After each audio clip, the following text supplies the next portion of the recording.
Y por fin, tras 2 días y medio, estamos oficialmente en San Petersburgo, Rusia.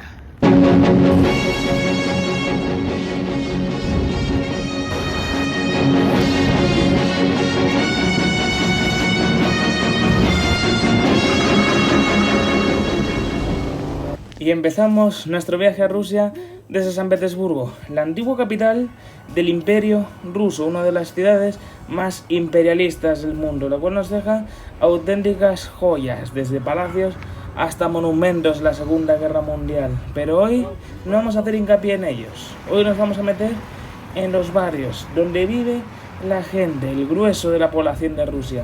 Vamos a intentar aprender entre las diferencias de un barrio del principio del socialismo y otro barrio del final de la Unión Soviética. También ver cómo vive la gente con nuestros propios ojos, nada de lo que nos cuenten por las noticias. Vamos a intentar seguir el día a día del ruso, cómo es, cómo está planificado y cómo vivían antes en la Unión Soviética.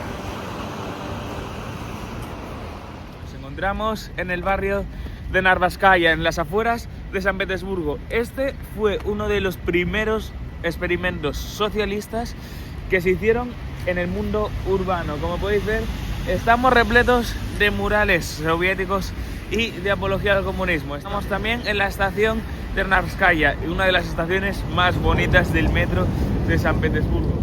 En el año 1917 se empezó a construir este barrio, trayendo muchísimos obreros aquí, ya que está en toda la industria de San Petersburgo a escasos kilómetros. Es uno de los primeros barrios que vamos a visitar en el vídeo. Vamos a intentar descubrir, a ver si somos capaces de hablar algo con la gente, sobre todo para descubrir cómo vive la clase obrera, la gente más normal, digamos así, aquí en San Petersburgo, porque esta ciudad está siendo espectacular. El centro es precioso, pero también queremos ver lo que es la cara real, la zona residencial, donde realmente vive la clase media de la ciudad y el gremio, lo que mueve este país. Y vamos a empezar con este barrio, vamos a empezar con el barrio de Narvskaya para ver qué nos encontramos aquí, en Narvskaya, San Petersburgo.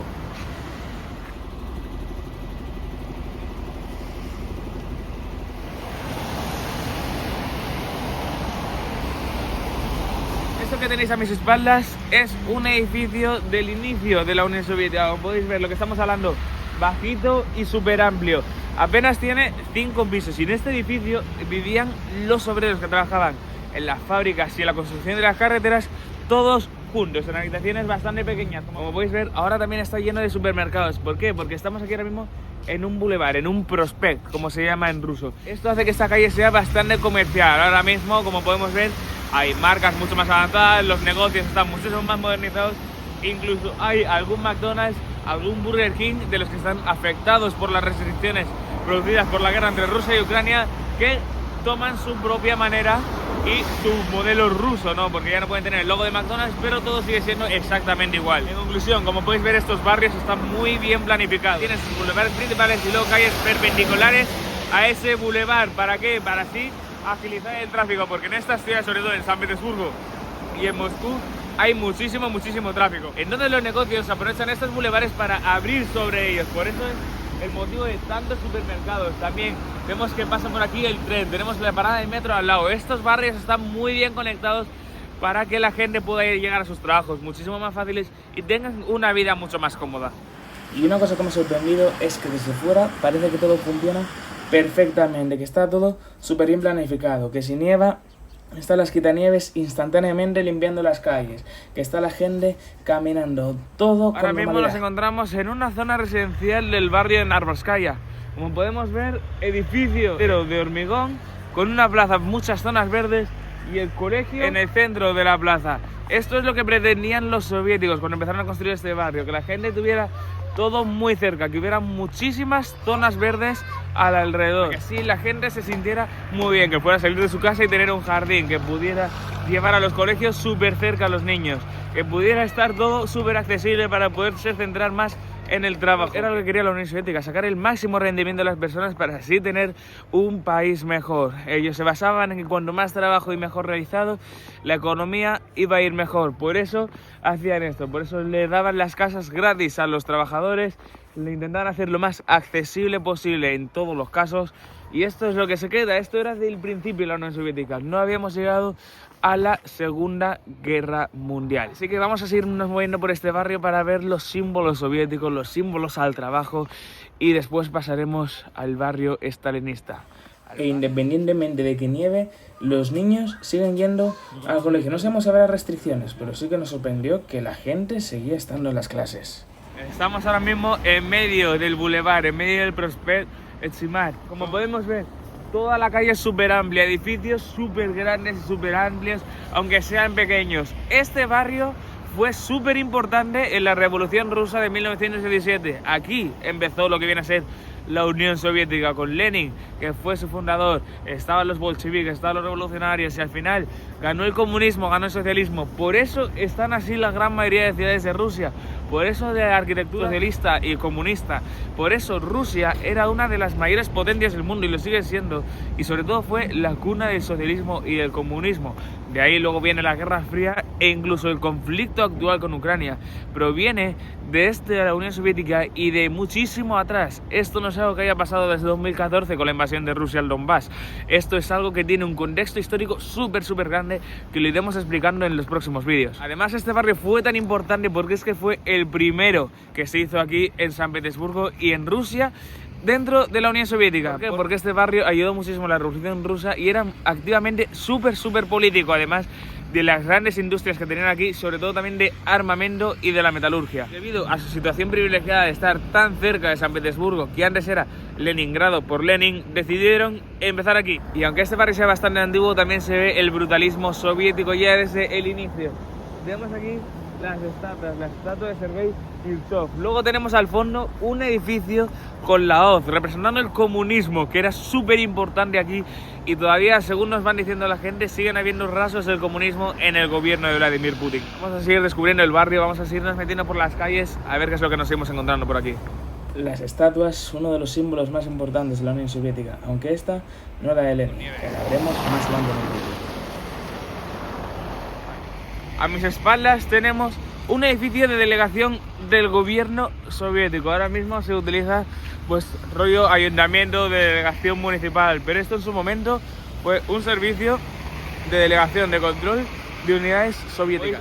Ahí se puede apreciar súper bien la arquitectura brutalista, la arquitectura de los 30, 40, 50. Con ella se empieza a hacer más el brutalismo, los edificios más altos y los que se conocen como los más feos y que son solo edificios para aprovechar, que no se basan en la estética. Esto es totalmente contrario como es el centro de San Petersburgo. Cuando caminábamos por el centro es que parecía París. Los edificios eran súper imperiales, eran súper bonitos, con unas fachadas preciosas y todo súper estético. Sin embargo, te sales a las afueras, ahora mismo estamos como unos 10 kilómetros del centro, y te empiezas a encontrar ya aquí los monumentos soviéticos, los edificios brutalistas. O sea, como podéis ver, se mantienen todavía los símbolos comunistas, los símbolos de la Unión Soviética. Tenemos la hoz y martillo, el símbolo principal del comunismo que empezó siendo aquí en la Unión Soviética y se ha trasladado a todo el mundo. Y por primera vez en todo el viaje nos encontramos con una referencia al conflicto entre Rusia y Ucrania. En este caso eran imágenes de militares con drones y con alimentos. Se ve que ese edificio era un punto de entrega de alimentos y de material para que le llegaran a los militares que estaban en la zona de guerra, aunque esto lo trataremos mucho mejor en próximos vídeos. Y mientras estábamos dentro del edificio, paró de nevar y justo llegamos al Arco del Triunfo. A mis espaldas, otro de los símbolos más importantes de aquí del barrio de Namskaya. Esto es el Arco del Triunfo de Narva. Y este arco parece soviético debido a su escala, debido a sus figuras y a las letras, pero no lo es. Este arco es de la época imperialista rusa y representa la victoria del Imperio ruso sobre Napoleón.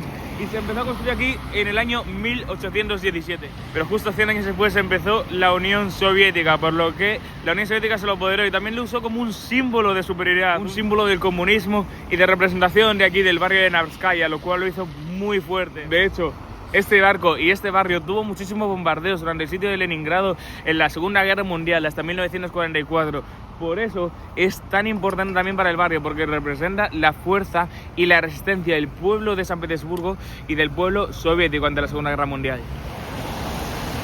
Y de aquí nos movíamos hacia el otro barrio soviético, pasando por uno de los metros más bonitos de San Petersburgo. Estamos en la estación de Nevskaya, la estación principal de este barrio que hemos estado visitando, y como podéis ver se nota muchísimo la importancia que tuvo este barrio para la época soviética. La estación llena de monumentos soviéticos y de representaciones del comunismo. Está llena de científicos, hay trabajadores, obreros, y todos representan una única cosa en común, que es el trabajo que se pone aquí en estos barrios. Y para lo que funcionaba el comunismo era trabajar, crear cada vez más material, crear más puestos de trabajo y vivir. Ese era el objetivo del comunismo. Además de tener un sistema igualitario en el que todas las personas tenían su propia casa, todas las personas tenían su propio coche y tenían su derecho a sus vacaciones. Esta estación es absolutamente espectacular, desde arriba para abajo. Además también es bastante profunda, pertenece a la línea 1 del metro de San Petersburgo, la primera línea que se construyó aquí en la ciudad de Leningrado. También estas estaciones son tan profundas porque en caso de guerra se utilizarían como búnkers. Como podemos ver, está también muy protegida y las escaleras son súper grandes, tanto este metro como en el de Moscú. Hemos visto imágenes del metro de Kiev, que también es un metro soviético, en las que hay gente durmiendo en ese metro debido a la guerra entre Ucrania y Rusia, que provoca que la gente se tenga que desplazar allí. Y cogiendo la línea del metro nos trasladamos al barrio de época moderna. Nos encontramos ahora mismo en el barrio de Grazdanka, justo en el cruce entre el Boulevard de Grazdanka y el Boulevard de Prosevin. Esto es lo que hace que esta plaza sea tan inmensa, porque estamos en el cruce principal de los dos bulevares que conectan los barrios. Lo que había dicho antes, los barrios que están conectados por bulevares y luego calles perpendiculares, que es donde se encuentran los edificios. Este barrio es muchísimo más nuevo. Este barrio se construyó a partir de 1960, en plena Unión Soviética. A diferencia con el otro ya estaba construido cuando empezó la Unión Soviética. Lo que hicieron fue reformarlo y añadir más edificios. Este barrio se creó después de la Segunda Guerra Mundial. Se nota muchísimo el cambio de arquitectura. Como podemos ver, aquí edificios mucho más altos, más juntos, las calles aún más anchas que las otras que teníamos en el barrio anterior. Se empezó a construir en el 1960. Los edificios más bajitos son de esa época. Después, en el 1970, hubo otro cambio arquitectónico, que fue lo que hizo los edificios más altos, que son prácticamente los que podemos ver por aquí. También se nota muchísimo la arquitectura brutalista comunista, ya que esto se da durante la época de Stalin, que fue el que promovió los barrios más así, los barrios más de hormigón y más altos. ¿Para qué? Para poder alejar a más personas en mucho menos espacio. Y ahora vamos a pasear bien por este barrio, porque de verdad que yo creo que tenemos muchísimas cosas que nos van a dejar flipados. Vale, muy sorprendente lo que nos acabamos de encontrar por aquí. Tenemos un Burger King y un Subway. De hecho es que no está ni la marca cambiada, es exactamente igual. El logo del burger es el antiguo, pero eso, estamos en un barrio comunista, socialista de hace 50 años y tenemos estas marcas, sobre todo después del conflicto y de que hayan habido tantas restricciones. Se supone que no había ninguna marca americana en Rusia y lo que nos encontramos por aquí son Subway y Burger King. Por ejemplo, que lo veréis en otro vídeo, McDonald's sí que ha evolucionado, sigue siendo como la misma empresa pero con diferente logo, diferente nombre, y al final que no es nada de productos de McDonald's, es lo mismo pero ruso. Sin embargo, el Burger King sí que mantiene su originalidad, su logo americano y todo su americano. Paseando por el barrio nos dábamos cuenta de la cantidad de gente que había por la calle, a pesar de ser un jueves de diario y que hacía bastante frío. Y esto que tenemos a mis espaldas es el claro ejemplo del brutalismo soviético. Esta condena, este edificio tiene unas 25 plantas. Estos ya son los edificios más típicos de la época a partir del 1970, de cuando se estaba terminando la Unión Soviética. Esta época también la llaman la época post-stalinista, que es después del fallecimiento de Stalin, cuando la Unión Soviética se empieza a meter en la Guerra Fría con Estados Unidos y empieza a hacer cosas más brutalistas, como este edificio. Igualmente, este barrio es todo exactamente igual. Sí que se ven contrastes en los edificios que se hicieron en el año 55, en el año 65, 70 y en el año 80, que son los más modernos y los últimos que se construyeron en la época del socialismo. Otra cosa característica de este barrio comparado con el anterior es que aquí se ve muchísimo más la amplitud. Se nota que este barrio se construyó muchísimo después, se ve muy bien la planeación con los bulevares, luego las calles paralelas, luego grandes sitios de parking, colegios en el centro para que así los vecinos tengan una mayor facilidad para llevar los niños a sus clases. Igualmente es que de verdad que es impresionante. Veo estos edificios y me parece increíble en qué momento llegaron a construir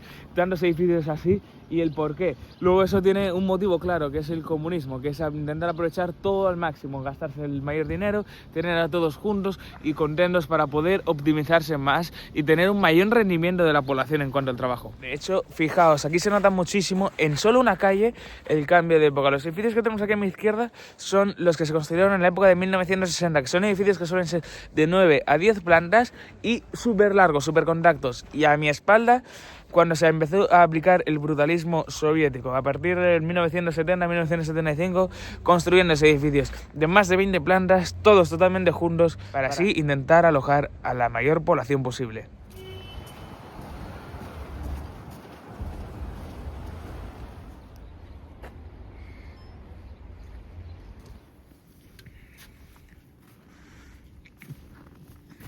Este es el claro ejemplo de la arquitectura soviética de los años 60 y 70. Tenemos una plaza súper grande rodeada de edificios de diferentes alturas. En este caso tenemos a mi izquierda un edificio de unas 12 plantas y a mi derecha edificios de 6 plantas, que son bastante más antiguos. Pero en el centro una gran zona verde con muchísimos parques por todos los lados y también para la gente caminar. Tenemos muchos árboles. Esto ahora está en invierno y está súper nevado, pero es que esto en verano tiene que ser súper verde y súper bonito. También encontramos con muchas zonas como esta, hasta un gimnasio, muchos bancos, mesas para que se sienten las personas mayores a jugar, lo que provoca que haya un mejor ambiente aquí en el barrio. En esta zona no hay ningún bar, ningún restaurante, es solo la zona residencial. Los bares y los restaurantes se encuentran en los bulevares, en las avenidas principales, que era como estaba comentando antes, dejando así que esta zona sea súper tranquila para que la gente camine y llegue a su casa tranquilamente sin encontrarse con nadie y pudiendo descansar después de su jornada laboral.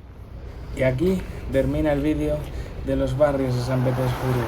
En el próximo trataremos sobre la ciudad, esta ciudad que es absolutamente espectacular. Hablaremos sobre la historia del Imperio Ruso y sobre la historia de la Segunda Guerra Mundial. Un beso y nos vemos la semana que viene.